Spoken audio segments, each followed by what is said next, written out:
يا صديقي، أخبارك إيه؟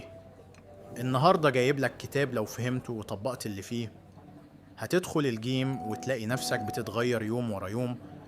وانت عارف إننا هنا في قهوة وكتاب بنتعب عشان نوصلك المعلومة بطريقة سهلة ودمها خفيف، فدعمنا باللايك والاشتراك علشان نكمل ونجيب لك كتب تانية.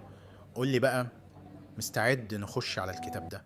بصراحة كده يا صديقي، أكيد مرة دخلت الجيم وشفت العيال اللي ماسكين الحديد وكأنهم سوبرمان، وانت لسه بتحاول تفك البار من الستاند. الموضوع بيبان معقد، تمرينات كتير، أجهزة مش عارف بتعمل إيه، والمدرب يقولك كل يوم حاجة شكل. الكتاب اللي معانا النهاردة اسمه Bigger Leaner Stronger للكاتب مايكل ماثوز. الراجل ده بيقولك الموضوع مش سحر ولا بروتين ب3000 جنيه، لأ، الموضوع خطوات بسيطة لو عملتها صح جسمك هيتغير بجد. الكاتب بيأكد إنك مش محتاج تتمرن بالساعات ولا تعمل مليون تمرين. تمرن 4 إلى 5 أيام في الأسبوع كفاية جدا. ركز على التمارين الكبيرة اللي بتحرك عضلات كتير مع بعض: سكوات، ديد ليفت، بنش برس. اوعى تقع في فخ التمرينات الغريبة اللي ملهاش لازمة. جسمك محتاج الأساسيات وبس. يعني يا صديقي، بدل ما تضيع وقتك تعمل تمرين بتقعد تلف ايدك زي المروحة، امسك سكوات وديد ليفت جسمك يشكرك. التمرين لوحده مش هيعمل حاجة. الأكل هو اللي بيبني. البروتين أهم حاجة: لحمة، فراخ، بيض، جبنة، قريش. الكربوهيدرات مش عدوك، بالعكس دي اللي بتديك طاقة، بس اختار الصح: رز، بطاطس، شوفان.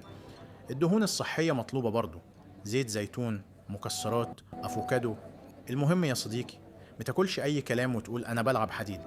جسمك محتاج وقود صح. الكاتب بيقولك ما تتوقعش جسمك يتغير في أسبوع، الموضوع محتاج صبر.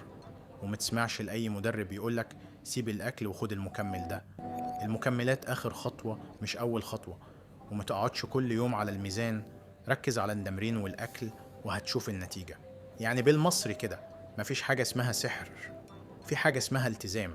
وخد بالك يا صديقي، النوم بيساوي نص التمرين. اشرب مياه كتير، وخليك ثابت على جدول تمرين وغذاء 3 شهور على الأقل، وهتشوف الفرق. يا صديقي، لو عايز تدخل الجيم وتبني جسمك بجد، كتاب Bigger Leaner Stronger بيقولك كل حاجة بشكل واضح وبسيط. قولي بقى، ايه أكتر مشكلة قابلتك لما دخلت الجيم أول مرة؟ ويا ريت تكتب لي في التعليقات كتاب تحب نلخصه المرة الجاية.